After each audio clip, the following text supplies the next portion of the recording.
E eu vou pedir agora para a Bruna assumir o posto. Quero saber da turma, podemos continuar ou vocês querem aí 5 minutinhos para beber uma água e fazer um alongamento? Pode continuar, sem problemas da Quer minha parte. continuar? Então tá, Bruna, é contigo agora. Então tá, gente. Boa noite, é muito bom estar aqui de novo, né? A gente teve esse encontro já com a turma da manhã. Eu vou tentar não me estender muito, que eu sei que essa hora a pilhinha já está mais fraca, né? A minha, inclusive. A gente vai ficando um pouco mais cansado. Mas, então, eu venho trazer o tema da justiça restaurativa com muita alegria, porque é um tema que eu gosto muito. E para começar, então, para dar uma introduzida, eu queria trazer um pouco do histórico, né? Então, como que a justiça restaurativa, ela é entendida a nível mundial e depois como ela é introduzida, então, no Brasil, né? Na década de 70, criminólogos começaram a estudar o sistema de justiça penal, né? Então, criminólogos é quem estuda criminologia, eu acredito que vocês ainda não tenham tido essa matéria, mas é o estudo do crime, né? E aí eles começaram a perceber nessa década de 70 que precisava-se de um novo paradigma, de um novo modelo de sistema de justiça penal, porque aquele que tinha até então não estava cumprindo a sua função, né? Não estava respondendo à altura do que se esperava. E aí começaram a repensar esse modelo e entenderam que a gente vive, né, vivia há muitos anos numa sociedade patriarcal. E essa sociedade patriarcal, assim entendida, então, como uma sociedade que coloca o homem como centro de tudo. Então, o homem, esse homem, né, ele tem cor, ele tem classe social, ele tem, inclusive, local de nascimento, que é a Europa, né, é a nossa influência, então. E esse homem, então, ele fica numa relação hierarquizada sobre as outras espécies, quando a gente adota um modelo de sociedade assim. E isso também, se fossem outros grupos de indivíduo, né, numa relação de poder, isso traz esse desequilíbrio que a doutora Marcele falava, porque gera relações hierarquizadas e baseadas no poder. E para manter uma sociedade dessa forma, a forma é a cultura da violência. Então há muita beligerância, muita guerra, porque é a forma como vai se firmando este grupo nessa relação de poder. E aí, em contraponto a isso, eles foram buscar beber de outras fontes. Então, o estudo sempre foi muito eurocêntrico, né? Baseado no que vinha se entendendo de sistemas de leis de justiça na Europa. E aí foram ver o que se estava estudando, o que se tinha como modelos de sociedade em outras culturas, em culturas orientais, e a busca, então, pela cultura da paz. E aí, nessas sociedades orientais e olhando, observando culturas de indígenas, aborígenas, se percebeu como que essas sociedades, essas comunidades lidavam com conflito. E elas olhavam justamente para essa cultura da paz, onde há um entendimento de horizontalidade entre as pessoas. Então, não há essa relação de hierarquia, somos todos iguais. E aí, eu até estava lembrando agora, né, enquanto a Marcele falava, existe uma figurinha que eu não sei se vocês já viram na internet, mas tem uma figurinha que de um lado é o ego e do outro lado é o eco. E aí, na figurinha do ego, é assim, é tipo uma pirâmide, né? Então, tem o homem lá em cima e abaixo vem vários bichos, assim, inclusive a natureza. Então, isso é hierarquizado. E no eco, então, é um círculo. E daí estão todos a mesmo nível. Então, eles começaram a beber essas outras fontes que entendem que nós somos todos parte desse mundo, dessa natureza. Então, inclusive, se eu agrido a natureza, isso de alguma forma vai voltar para mim, porque eu faço parte disso, não somos seres separados, né? E aí, entendendo por essa cultura da paz, eles foram entendendo as práticas que esses povos indígenas faziam com a resolução de conflitos deles, que eram muito práticas circulares. Então, de sentar em conjunto e tentar resolver os próprios conflitos, porque nessas sociedades não se tinha um sistema de justiça como nós temos, baseado principalmente pós-revoluções, né, um sistema bem estruturado, assim, bem positivista, e nessas sociedades não, eles tinham um outro sistema de justiça, que era muito mais com essa base no diálogo, no protagonismo das partes, de tentando resolver até se chegar num ponto comum. Então, inclusive, tem um estudo de uma tribo, se eu não me engano, era de esquimós, que foi perguntado, né, para o líder, assim, daquela tribo, uma pessoa, por exemplo, que matou outra. Então, um crime extremamente grave, né, para a gente. E o que se faz com essa pessoa num modelo de justiça que vocês não têm, assim, uma punição, né, uma sanção de exclusão? Vocês não vão dar nenhuma sanção para essa pessoa? Ele falou, não, a gente vai responsabilizar, fazer essa pessoa refletir, tomar consciência, ter a responsabilidade pelos seus atos e ver o que ele pode reparar, no que ele pode ser útil para aquela família pela qual ele gerou danos. Porque ele, tomando como pressuposto, né, um homem assim em idade ativa, seria muito melhor aproveitar essas qualidades que ele tem para algum trabalho do que, por exemplo, excluir ele daquela comunidade, daquela sociedade. Ele ia estar fazendo falta, por exemplo, na caça, né, daquele povo. Então, essas eram outras lógicas de se pensar. E aí, esses pesquisadores, eles começam a trazer essas influências, principalmente dessas tribos da Nova Zelândia, da Austrália, do sistema norte-americano e canadense. Então, a nossa justiça restaurativa, como a gente tem hoje no Brasil, ela vem com essas influências. Então, isso é importante ter em mente também, que também não traduz uma realidade geral de mundo, né? Uma realidade com recortes que vêm dessas localidades. E aí é adaptado ao Brasil também. E ela começa, então, primeiro da prática. Esses pesquisadores vão tentando entender como isso funciona pela prática mesmo, e aí depois que ela passa a ser uma teoria. E quem começa a sistematizar isso enquanto teoria e dá esse nome de justiça restaurativa é Howard Zehr, que eu passei no material de apoio, acho que agora vocês já têm, né, também. O Howard... então tá. O Howard Zehr, ele, então, é um dos principais nomes na justiça restaurativa, justamente por ele ter cunhado a própria nomenclatura, né?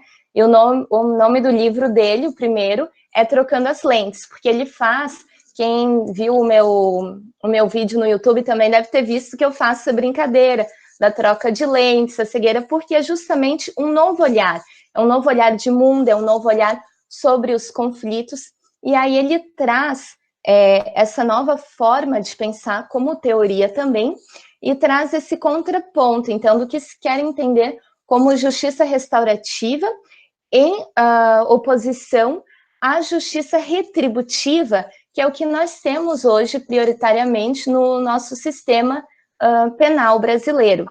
Então, a justiça retributiva, talvez você já tenha estudado em direito penal, mas para lembrar um pouco o conceito de uma forma bem simplista, a gente pode lembrar, assim, é aquela justiça que retribui o mal causado, né? Então, ela retribui o mal causado àquele ofensor.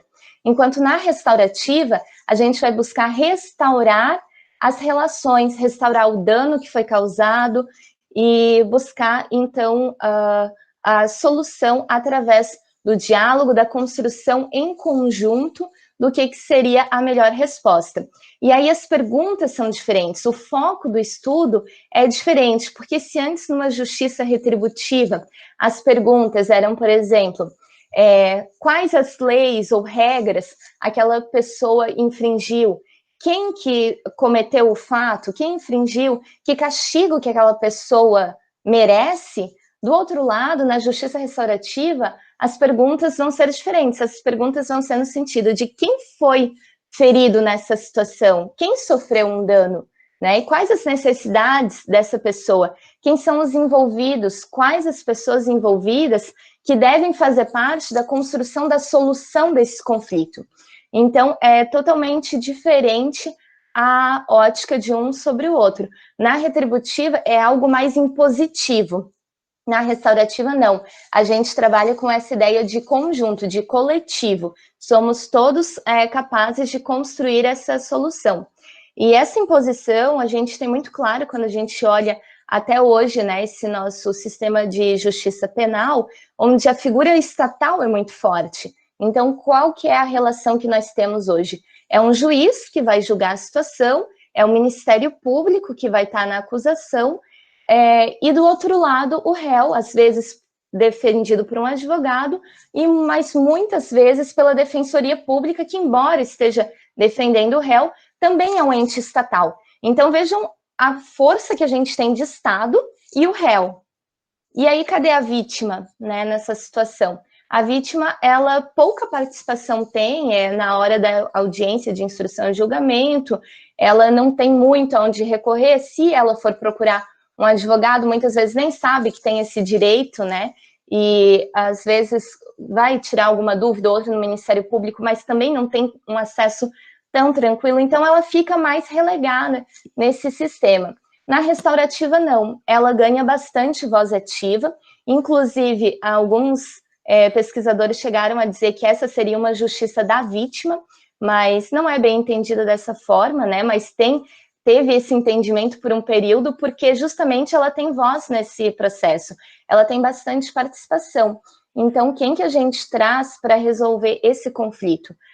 As partes interessadas, a vítima, o autor do fato e a comunidade envolvida. A presença da comunidade é muito forte, porque ela também sofre danos quando acontece algum conflito dentro da sua comunidade. Tem um exemplo, que é um exemplo canadense clássico da justiça restaurativa, que traz a questão de dois jovens, né, que eles furtaram a casa de uma senhorinha num bairro residencial.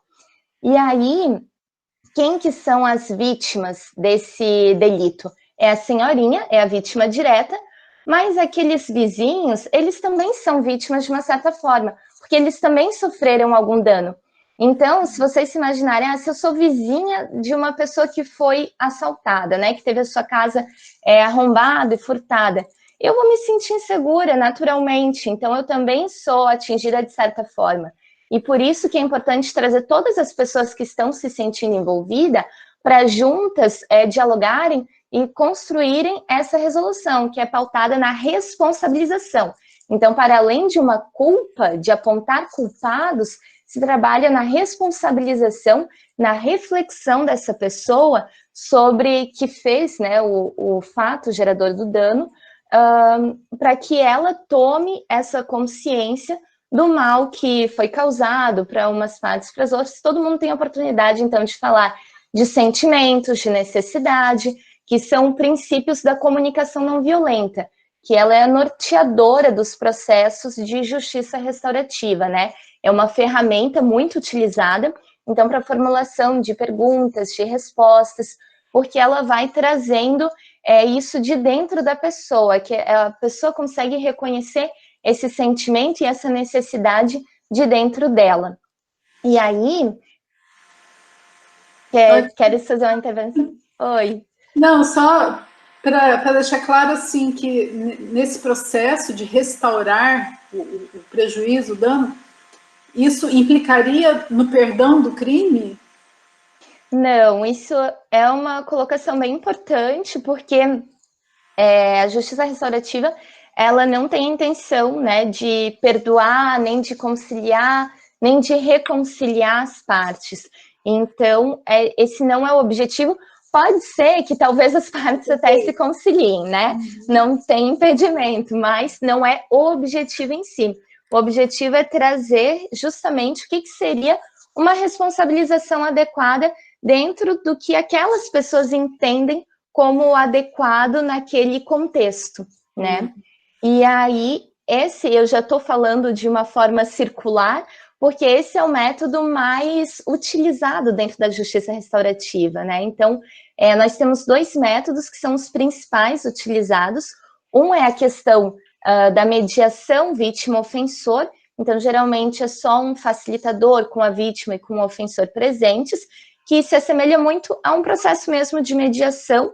Então, aquela vítima vai trazer as suas dores, o agressor vai falar também, ela diz o que seria uma reparação de dano para ela, Mas se vocês tentarem imaginar essa cena, né, essa situação, ela é um pouco complicada de se perceber, e esse ambiente, ele acaba se tornando um ambiente um pouco hostil, né? Você não consegue criar esse âmbito de ambiente seguro, que é o que a gente fala que precisa ter num processo de justiça restaurativa. As partes precisam se sentir seguras, afinal de contas, elas vão falar de coisas muito íntimas também, né? De sentimentos, como elas, o que elas esperam diante do fato.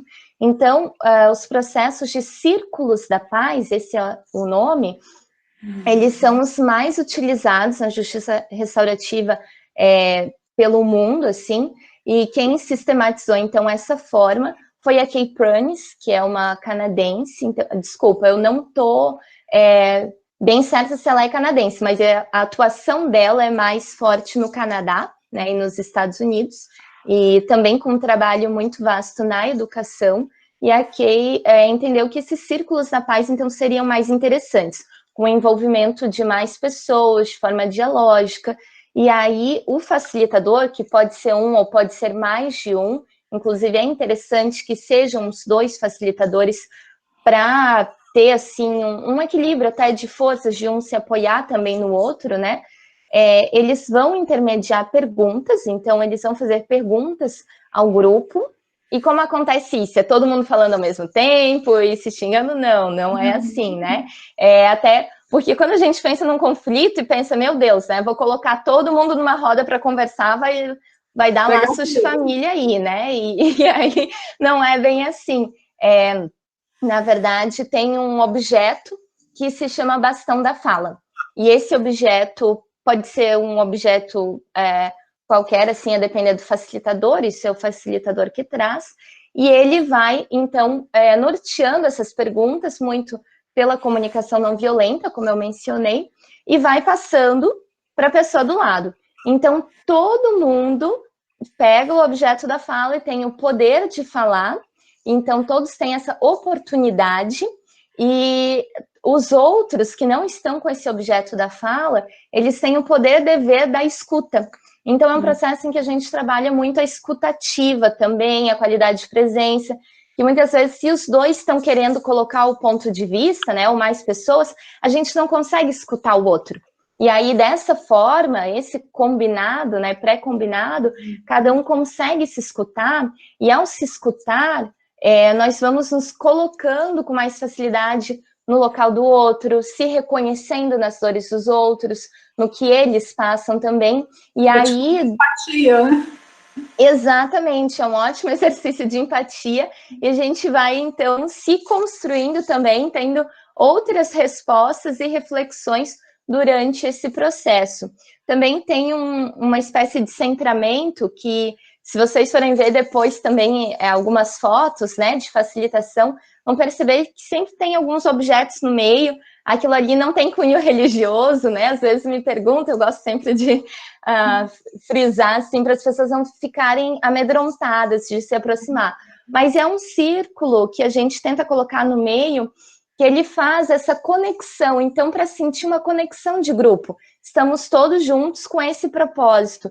E ali no meio vão as intenções do facilitador, e ele pede também para que as pessoas coloquem as suas intenções e também os valores. Então, a primeira rodada de construção do grupo são dos valores que aquelas pessoas têm para aquele grupo, para aquela roda de facilitação, o que torna tudo mais legítimo e traz um compromisso maior das partes.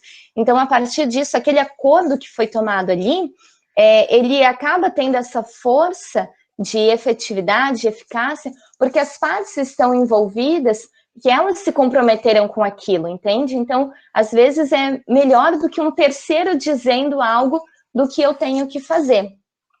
E aí, então, esses são os principais processos, né, que a gente tem de justiça restaurativa. No Brasil, nós temos, desde o final da década de 90, isso já vem algum incentivo, né, da ONU, das Nações Unidas, de se realizar práticas restaurativas. E aí, em 99, nós tivemos um projeto aqui em Joinville, na Vara da Infância e da Juventude, que foi pelo então juiz dessa vara, que era o doutor Alexandre Moraes da Rosa, que hoje está em Florianópolis, e aí, até onde eu sei, era mais essa modalidade de mediação e de vítima-ofensor. Só que ele foi para Florianópolis e esse projeto, infelizmente, não teve continuidade.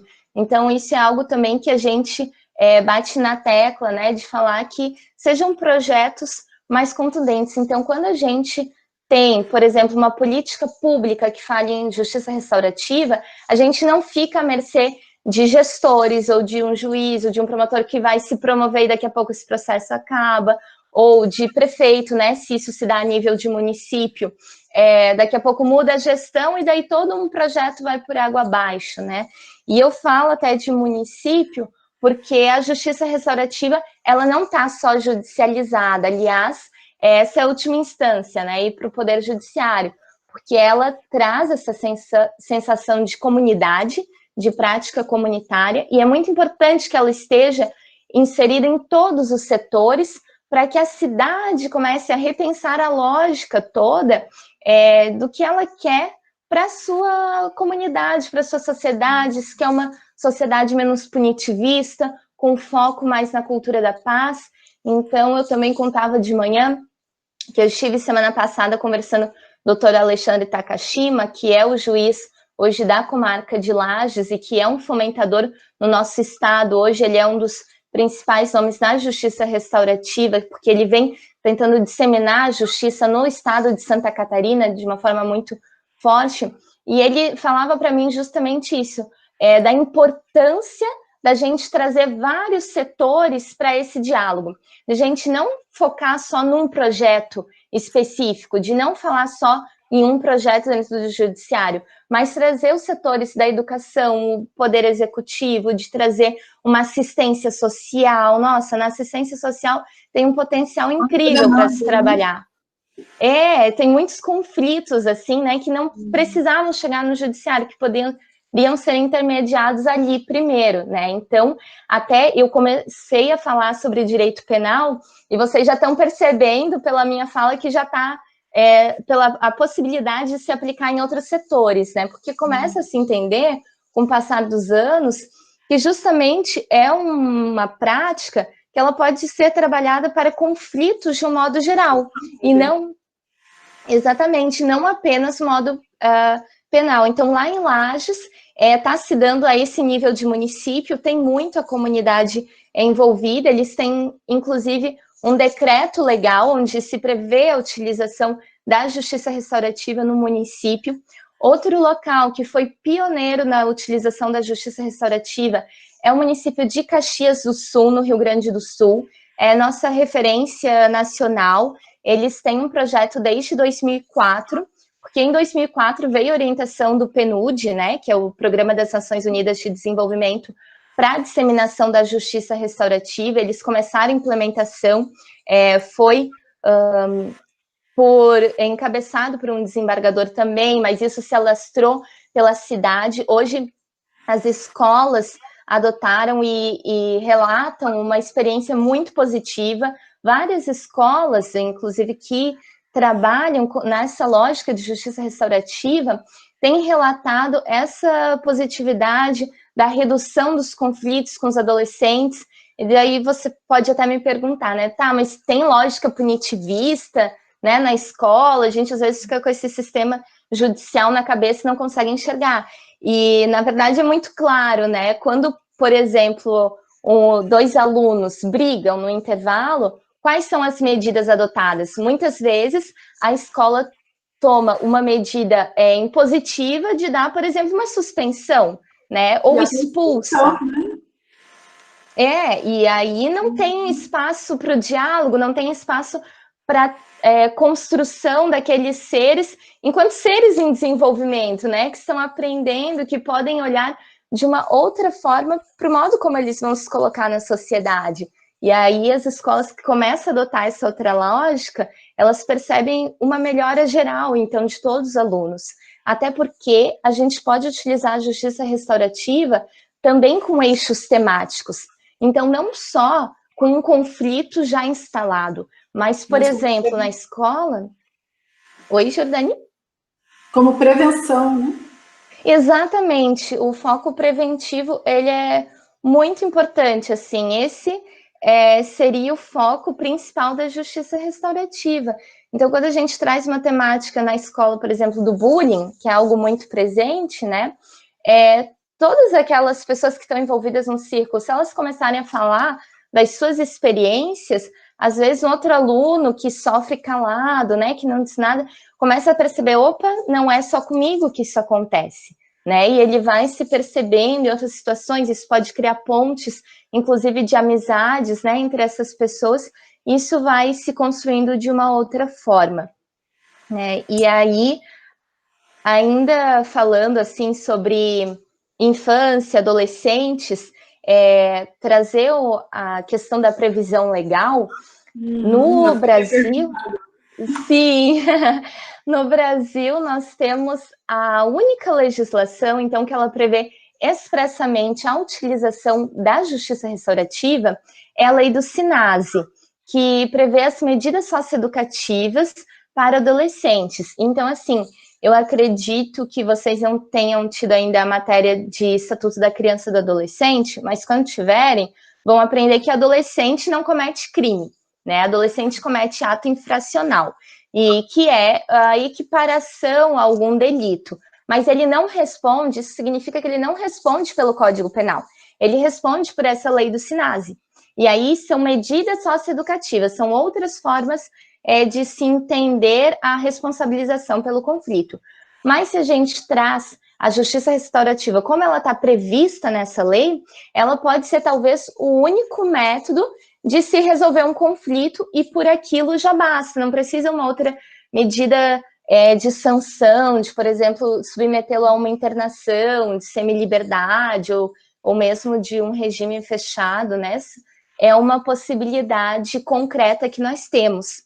E aí, as outras orientações que nós temos, então, no Brasil, é a resolução número 125 de 2010 do CNJ, que traz essa previsão de todos os poderes judiciários de uma forma geral e de outros entes que trabalham com a justiça, de disseminar a justiça restaurativa e, no mesmo sentido, depois reforçando tudo isso, a resolução 225 de 2016, que também vem falar, inclusive, de práticas sistêmicas, né? Então, é importante trazer, principalmente, essa questão de entender a justiça restaurativa nessa lógica muito próxima até de uma justiça social, né? De uma justiça que ela é da comunidade, para a comunidade. Então, inclusive, os facilitadores, há ideias de se ter um programa alongado nas escolas, como a gente falava muito, de que por exemplo, eu enquanto facilitadora, vou fazer um projeto lá dentro,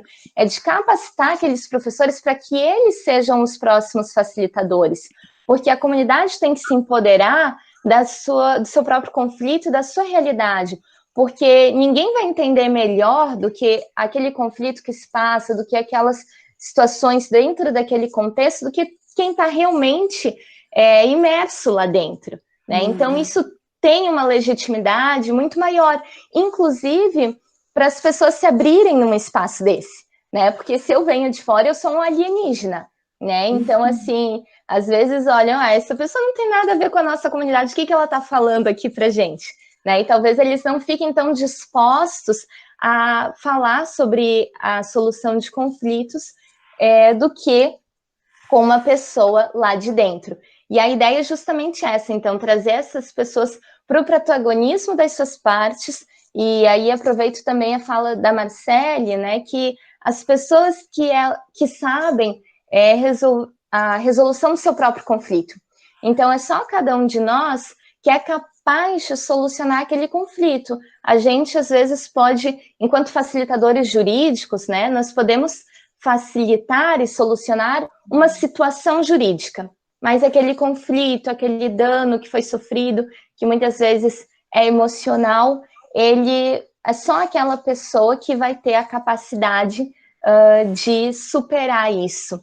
Então, até se encaminhando aqui já para uma conclusão, né?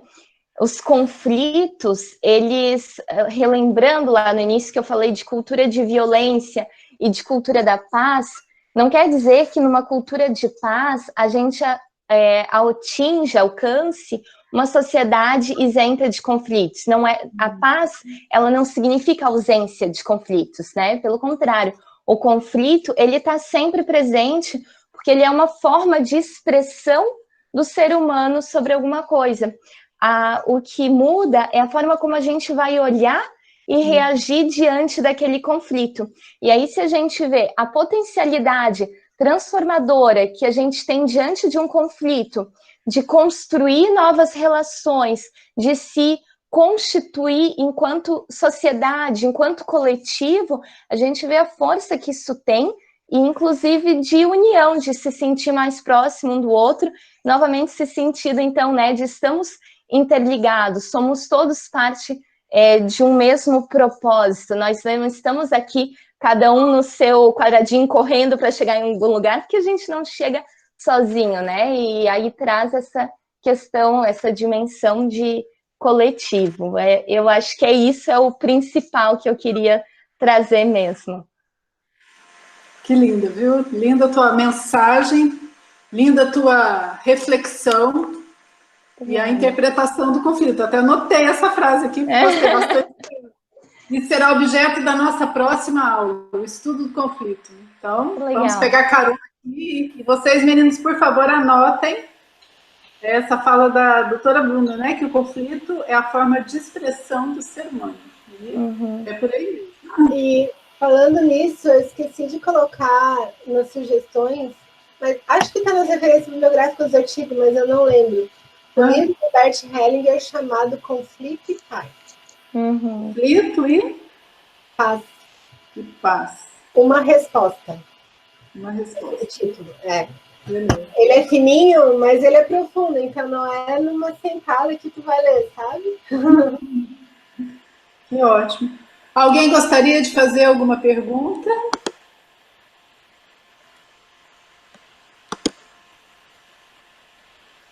Tudo certo? A legislação realmente é bem escassa. Quando você fala ali da resolução 125, é a grande política pública que pretende se instalar no judiciário. Ela é de 2010, a gente já está em 2020, e até agora o que a gente conseguiu? Uma lei de mediação, alterações no CPC, mas o que a gente percebe é que elas vêm em passos muito lentos, essas políticas públicas, né? Então, com certeza, a justiça restaurativa, direitos sistêmicos estão nessa linha, mas é um processo, não vou falar a longo prazo, mas pelo menos a médio prazo, porque além de se implantar essa política pública, há toda uma culturização que as pessoas precisam passar. Quando a gente trabalha com cultura, leva tempo. Sim. A gente fala, né, às vezes nas nossas conversas em bastidores, né, que é todo um tempo muito grande de uma forma de pensar, de uma lógica de sistema, de judiciário, né, de sociedade, de entender como a resolução de conflitos funciona. E aí, quando a gente traz um outro olhar, um outro paradigma, isso realmente, às vezes, requer um tempo também igualmente grande, né, para mudar. Então, mas então, não é tão essa simples. semente que a gente lançou hoje com essa turma, com certeza, mesmo não conhecendo, não dominando, eles vão levar essas sementinhas, cada um na sua área que for atuar, seja na área pública, na advocacia, mas essa semente está plantada, em algum lugar ela vai germinar. Então, queridas, eu quero agradecer, nossa, com muito carinho, muita gratidão, a presença de vocês, dose dupla, eu sei que não é fácil falar o mesmo assunto 2 vezes no mesmo dia, isso são para as fortes, mas gratidão,